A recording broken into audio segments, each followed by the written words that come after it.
Well, good morning. Good morning. Those of you who hadn't noticed yet, Walt is out of town with his wife. They're up in Tennessee right now. And if you haven't caught on yet, whenever Walt's not here, I'm the sheriff in town. So, no, but it is a good opportunity this morning for us to continue this series we've been doing over the Gospel of John that you might believe. And I know it seems like it's coming on and on and on.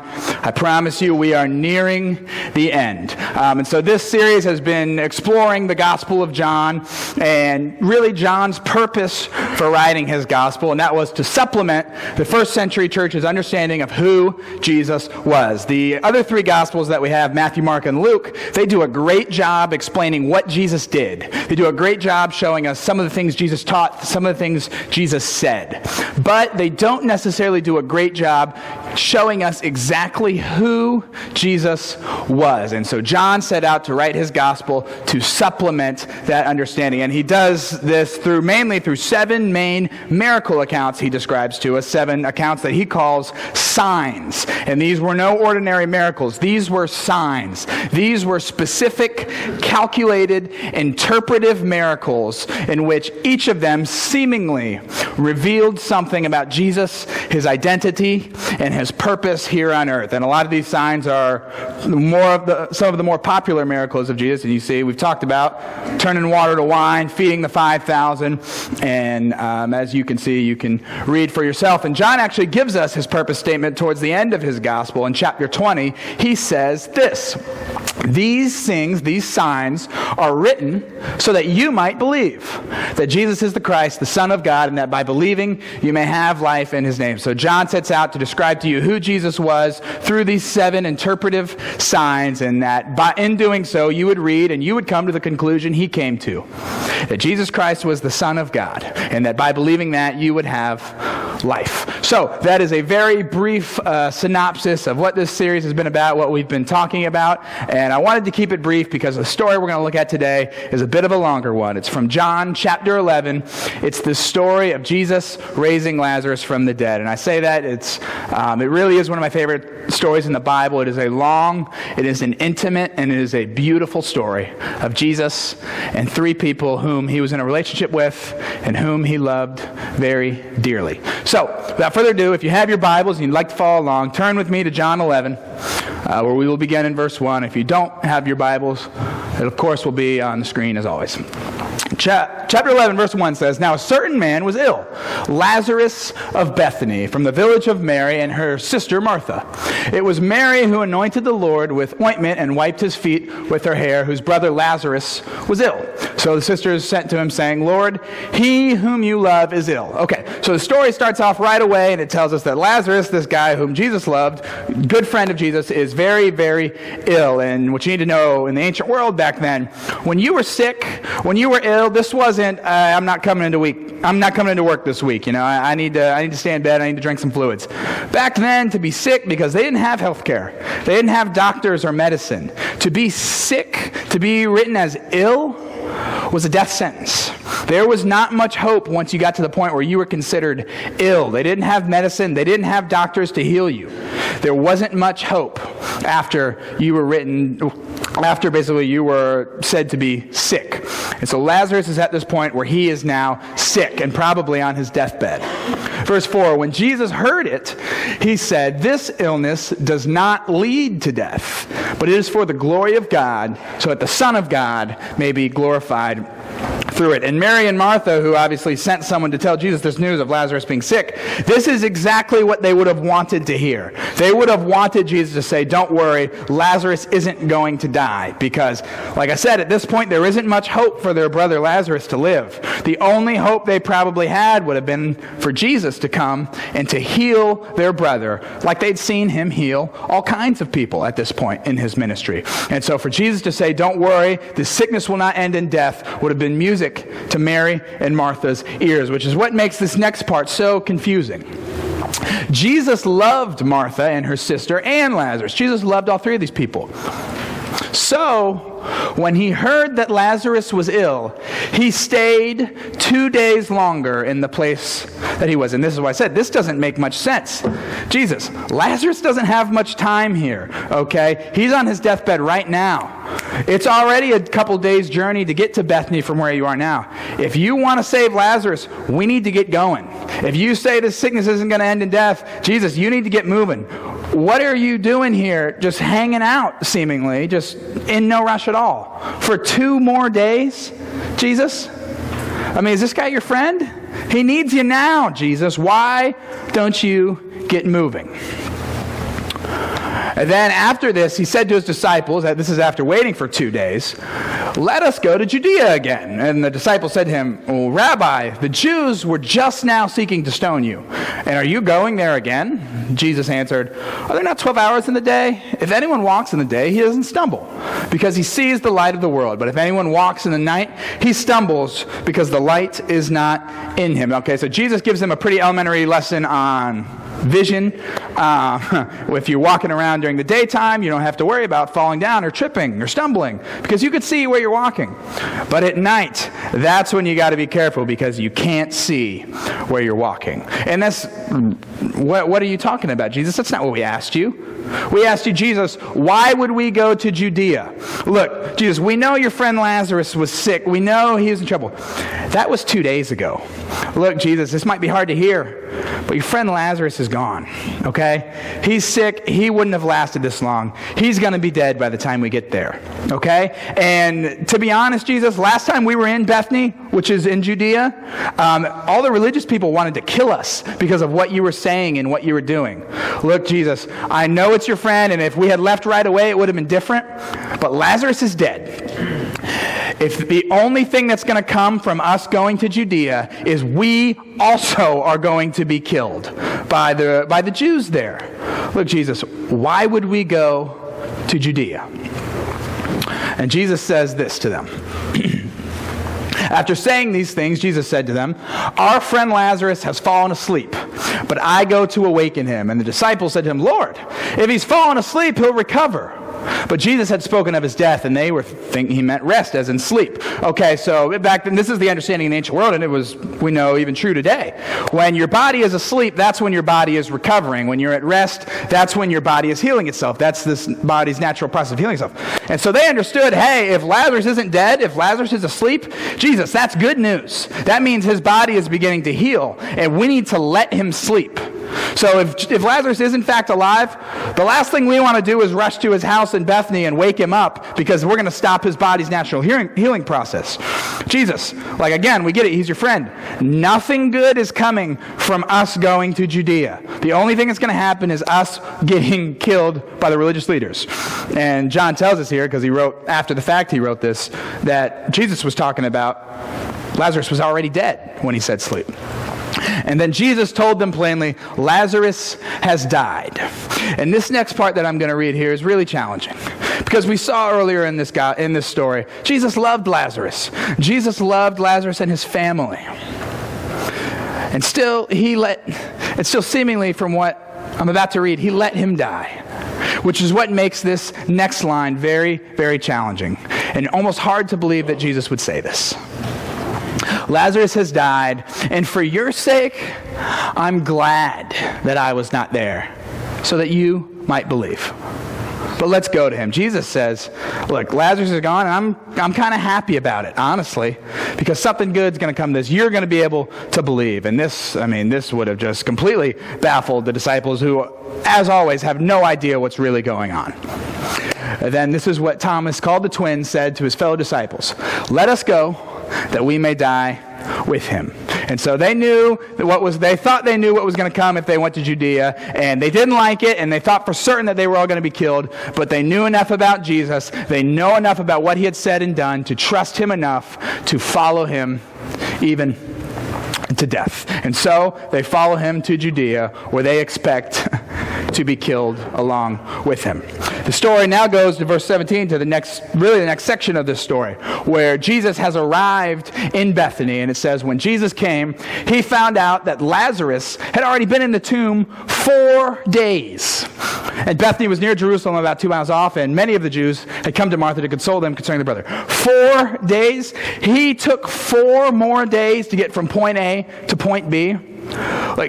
Bethany was probably far off from where he is, and we don't know exactly where he was, but there's no way it should have taken him 4 days. So he waited 2 days before he even started going home to Lazarus. And then it took him 4 days to get there, which means he must have been going as slow as possible. He must have been taking his sweet time. Jesus, what is going on? Is this guy your friend or not? Are you not in any rush? Do you not have any desire to save this person's life?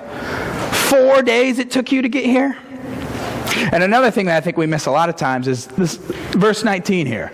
Many of the Jews had come to Martha and Mary to console them concerning their brother. Now, sickness wasn't uncommon back then. People dying wasn't uncommon because of sickness. But seemingly, the Bible seems to be telling us that the entire community was there consoling Mary and Martha because of the loss of their brother. And that's because this was a tragedy. Lazarus had died young, even though it was a sickness, even though something awful had happened that just seemed to happen all the time. This was still a tragedy to Mary and Martha. So much so that the people in their community came to console them. And that's important, I think, to remember in this story. And so, when Martha heard that Jesus was coming, she went and met him, but Mary remained seated in the house. Maybe Mary didn't even want to see Jesus right now.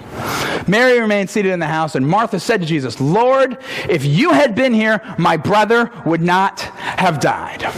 But even now, I know that whatever you ask from God, God will give to you. Martha is not happy. Martha comes right after Jesus. And you understand, she's just lost her brother, right? And Jesus took at least 6 days, seemingly, to get there. Jesus, if you had been here, my brother would not have died. Jesus, I've seen you heal people. I've seen you drop everything and heal people that you don't even know. And it took you 6 days to come here to help your friend? To help someone you say you love? Jesus, am I missing something here?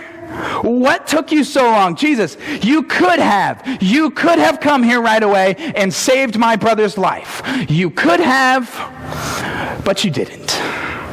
Why, Jesus? Why didn't you help my brother? And Jesus, because he obviously in control of every situation, and he sees that she doesn't know what's going on. And I like to think, the Bible doesn't tell us this, but I like to think he smiles at her. And he says this. Jesus said to her, your brother will rise again. And Martha said, I know, Jesus, that he will rise in the resurrection on that day. I know, I've been to Bible school, Jesus. I know how in the end times, everyone's going to be resurrected and we're all going to go to God on Judgment Day, and everyone who's one of God's people will be there with God. I know, believe me, I know how it works. I've read the scriptures. I've been going to church every Sunday. I know about the resurrection. Here's the thing, Jesus, that could be in 50 years. That could be in 100 years. That could be in 1,000 years, Jesus. I lost my brother now. I'm hurting right now. I don't know how I'm going to go the rest of my life without this person that I loved so much. I don't know what I'm going to do now. And you're sitting here, and we've all done this. Whenever there's a tragedy, hey, one day we'll be together again, brother. Keep the hope, brother. Keep the faith. One day, brother. Jesus, I lost my brother now. I'm hurting now. Quite frankly, right now, I don't care about the resurrection. And Jesus, like I said, maybe he smiles. And he looks at Martha. And he says to her, Martha, I am the resurrection and the life. Whoever believes in me, though he might die, he shall yet live. And everyone who lives and believes in me shall never die. Do you believe this, Martha? Do you believe that that thing you talked about in Bible school, you've been going to worship, you've been going to church every week, right? That thing, that resurrection you've been talking about, that is me. I am that. One day, you're right, we will all be resurrected from the dead. If it's in 10 years, 100 years, if it's in 1,000 years, everyone will be resurrected. You're right. That is me. I am that. That power rests with me, Martha. Do you believe this? And Martha, she doesn't understand. She has no idea what Jesus is talking about, as no one back then seemingly knew what Jesus was talking about. But like the apostles, she had seen enough of what Jesus could do. She had heard enough of what he had said and what he had taught and who he said he was. She had known enough about Jesus to know better than to not believe him now. And she says this. She said to him, "Yes, Lord, I believe that you are the Christ, the Son of God, who is coming into the world." Yes, I believe you. I don't understand at all what you're talking about, but yes, Jesus, I believe what you are saying about yourself now. And like I said, the Bible doesn't tell us this, but I like to think Jesus looks at her again and smiles. It says, watch this. We get to the next portion of the story in verse 8. When she, Martha, had said this, she went and called her sister Mary, saying in private, "The teacher," Jesus, "is here, and he's calling for you." And when she heard it, she rose quickly and went to him. And now Jesus had not yet come into the village, but was still at the place where Martha had met him. And then Martha, when the Jews were with her in the house consoling her, they saw Mary rise quickly and go out. And they followed her because they were supposing that she was going to the tomb where Lazarus was to weep there. Now, when Mary came to where Jesus was and saw him, she fell at his feet. And don't miss what she says to him here. She fell at his feet and said to him, "Lord, if you had been here, my brother would not have died." Mary says to Jesus the same exact sentence Martha said to him. And it's pretty clear why. It's because for the past 4 days, I think, Mary and Martha had been saying this to themselves. For 4 days, did you send for Jesus? Yeah, we sent someone for Jesus. He came back after 2 days, and Lazarus was still alive at that point. He said Jesus talked to him. He said Jesus said the sickness wouldn't end in death. Okay, well, where's Jesus? Because Lazarus has been dead for 4 days. If Jesus had been here, like he said, it wouldn't have ended in death. Jesus could have come. He had time to come and save Lazarus, but he didn't. If you, Jesus, had been here, my brother would not have died. You could have, but you didn't. When Jesus saw her weeping and the Jews who had come with her also weeping, he was deeply moved in his spirit, and he was greatly troubled. And he said, "Well, where have you laid him?" And they said to him, "Lord, come and see." And this is the point in the story where we need to pause, and we need to really consider where Jesus is at in this story before I read this next verse. Because Jesus, at this point in the story, Jesus has already made his decision. Jesus has already decided how this story, is going to end. Jesus made that decision all the way back at the beginning of chapter 11 when he first heard Lazarus was sick, when he first said the sickness won't end in death. At that point in the story, Jesus has decided that he is going to resurrect Lazarus from the dead and that this story is going to have a happy ending. Jesus had already decided before he waited 2 days to get moving. Jesus has already decided before it took him 4 days to get to point A to point B. Jesus has already decided before he talked to Mary, before he talked to Martha, before this next verse, Jesus has already decided how this story will end. Which is what makes this next verse so confusing. And we miss it because we think it's funny, we think it's cute, how it's the shortest verse in the Bible, how it's only 2 words, ha ha ha, it's such a cute, fun verse. And we miss the tension, we miss how challenging these 2 words are. Jesus has already decided that this story will have a happy ending. And still, Jesus does this. Still, Jesus wept. You know how this story is going to end. You know this is a happy ending story. Why are you crying? When I was at Harding, this was like my sophomore year, so this was years ago, we had a guest speaker. I don't know if we can even call it a guest speaker because it was really informal. This woman came, she spoke, and she gave her testimony of her life. She gave her life story. And this woman, I remember this so well, she was so funny. Everything this woman said was hilarious. And it wasn't the content of what she was saying. She wasn't telling funny jokes. It was just the way she was delivering them. Everything she said was funny. Everyone in this auditorium was laughing at every single thing she said, right? And she's telling us, like, oh, let me tell you guys about my favorite verse in the Bible. It's John 11:35. Jesus wept. And that's not funny. But everyone was laughing at everything she was saying. She was just that good of a speaker. It was incredible. She says, as we're all laughing and everyone in the audience is laughing, she's saying, oh yeah, it's my favorite verse because it shows that God feels the same emotional pain that us humans feel. And it's just my favorite. And we're still laughing. We're still getting over all of her jokes. And then she says this. She says, well, between the ages of 12 and 16, I was abused by my father every night. And she said sexually abused. She was raped by her father every single night.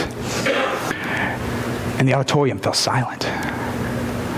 And she goes on, she's telling us this story in detail, intimate details that made everyone uncomfortable. She's telling us how every single night for 4 years this would happen. And she would tell people at school. She would tell her teachers what was happening. She would tell other adults. She would tell whoever would listen, this is happening to me, I need help.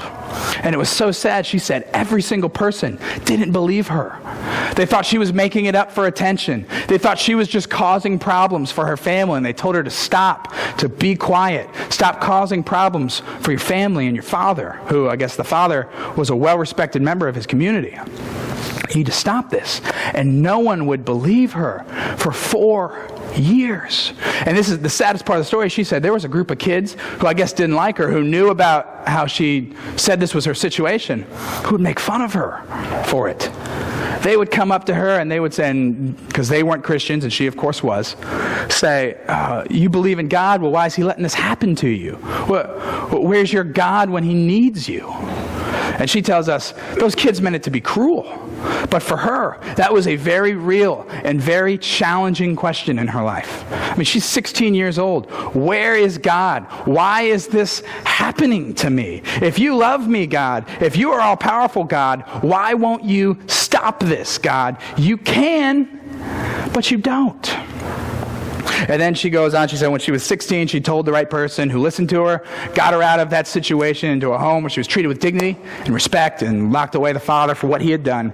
And then for the next 50, 60 years of her life, she spent dedicated to this ministry counseling center that she formed with her own ministry team, whose main goal was to minister and counsel young women and young men who had experienced the same kind of abuse she had in childhood. And she said what that looked like a lot of times was talking these teenagers off the ledge. There were teenagers in there who, even after being rescued from their situation, still felt so much pain, still felt so much turmoil that they thought their only escape was to commit suicide and to kill themselves. And she said, I'll never forget this, she said it was so much pride how, she said, because of me, over those 50 years, hundreds and hundreds of kids are alive today because of me and because of my experience. She said hundreds and hundreds of young teens came into her ministry center either saying they want to kill themselves or had already previously attempted to kill themselves. And because of counseling with her, sharing their experience with her, who had shared the same experience they had, they made the decision not to commit suicide, not to kill them. And she said it was so much pride. She said hundreds of kids are alive today because of what I experienced. And she said, the next thing she said was, what if God had answered my prayer when I was 12? What if he had saved me from my pain when I first asked? And I don't know if this is true, but she says she doesn't believe she would have ever started that ministry center if the pain had stopped right away. And she said, consequently, because I suffered for 4 years, hundreds of kids are alive right now. And next thing she said has stuck with me. She said, this is my favorite verse in the Bible. She said, I didn't know the answer to that question back then. Where was God when I was alone in my room, crying, hurting, asking for help? She said, he was right there, knowing how my story would end. And he was crying too. Because Jesus wept. Because to her, and I think to John, the way he wrote his gospel, it's very clear. When human beings are in pain, when the creation of God is in pain, so too is the divine creator, is God himself in pain. And I tell this long, intimate, painful life story that happened to this woman. Maybe a lot of you don't relate to it. I certainly don't relate to that. I've never suffered that kind of pain. I hope everyone in here hasn't ever suffered that kind of pain.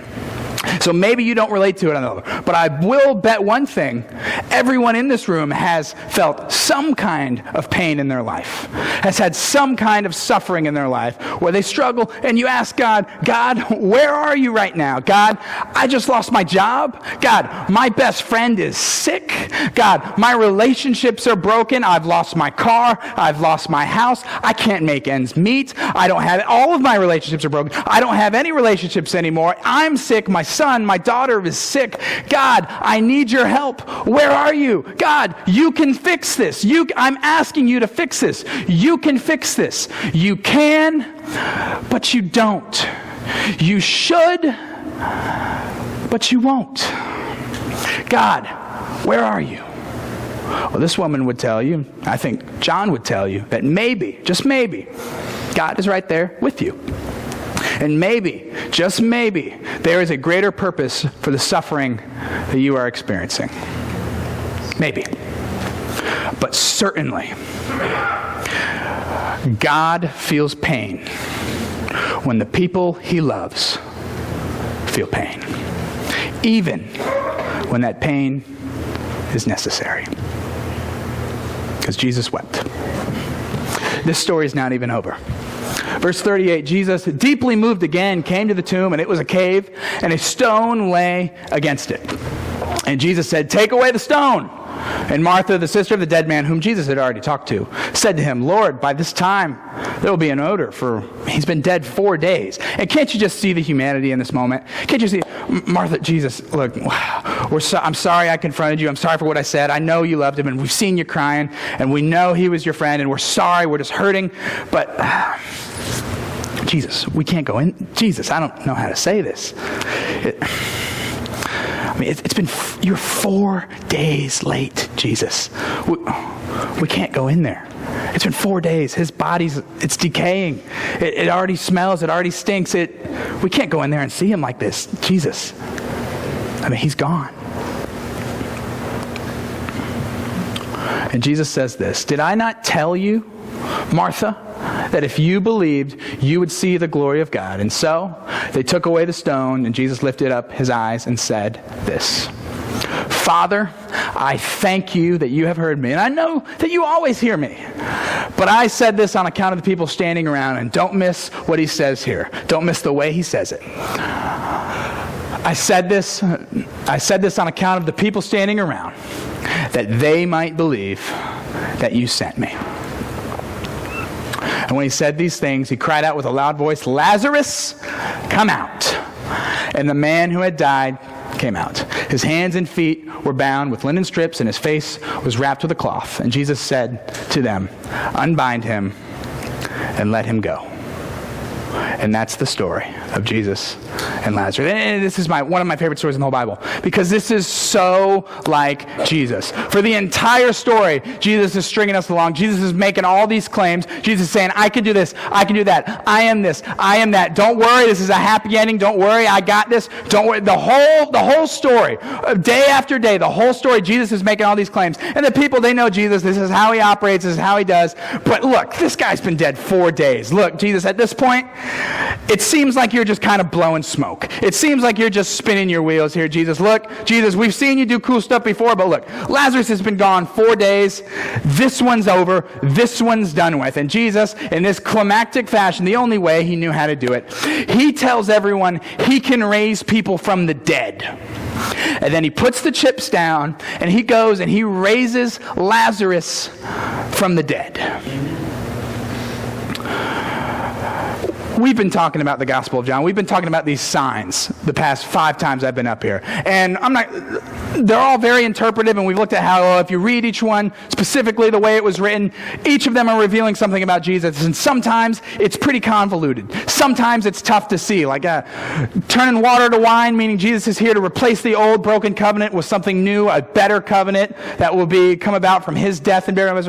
Like, I see that's definitely there, but there's no way anyone at that time would have got what he was saying. Like, there's no way any of the people that saw him do that would have been like, oh, that's what's going on. No chance. And a lot of the signs are like that. But make no mistake, this sign was not convoluted. This sign had a message that no one could have missed. The message is this: Jesus Christ has power over life and death. And we read this and we say, yeah, I know, Jesus, you are the resurrection. I know what I've been taught. I've been going to Bible school. I've been going to Sunday school all my life, right? One day the trump will resound and the Lord will descend. Every knee will bow, every tongue confess, and we will all be resurrected from the dead, and we'll go up and we'll be with God together in heaven. That's the resurrection. I know what I've been taught, but look, what if I've been dead 100 years? What if I've been dead 1,000 years? What if my body was mutilated when I was? What if my body was destroyed? What if I don't have a body here on earth anymore, Jesus? How can this be? How can you resurrect my body that no longer exists, Jesus? How can this be? Jesus said this to Martha: whoever believes in me, though he might die, he shall yet live. And everyone who lives and believes in me shall never die.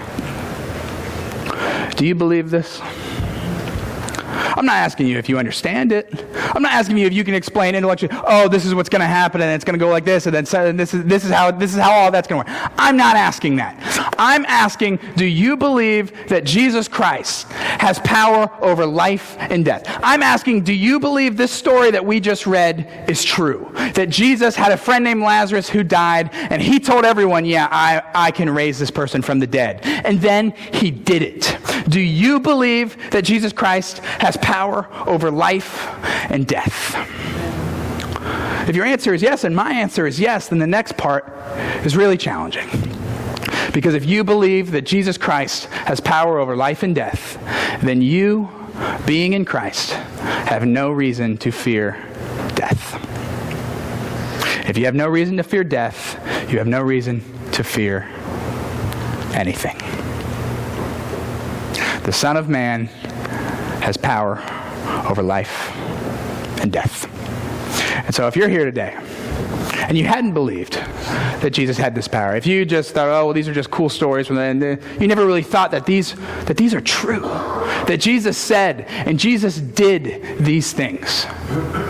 If you see now that Jesus in fact does have power over life and death, and Jesus is the way, the truth, and the life, and that the only way to come to the Father is through him. If you need anything today, if you need the prayers of the congregation for sin or whatever, or any kind of pain that's going on in your life, or you simply want to come and make the decision to be resurrected again through Jesus, don't hesitate. Come now as we stand and sing.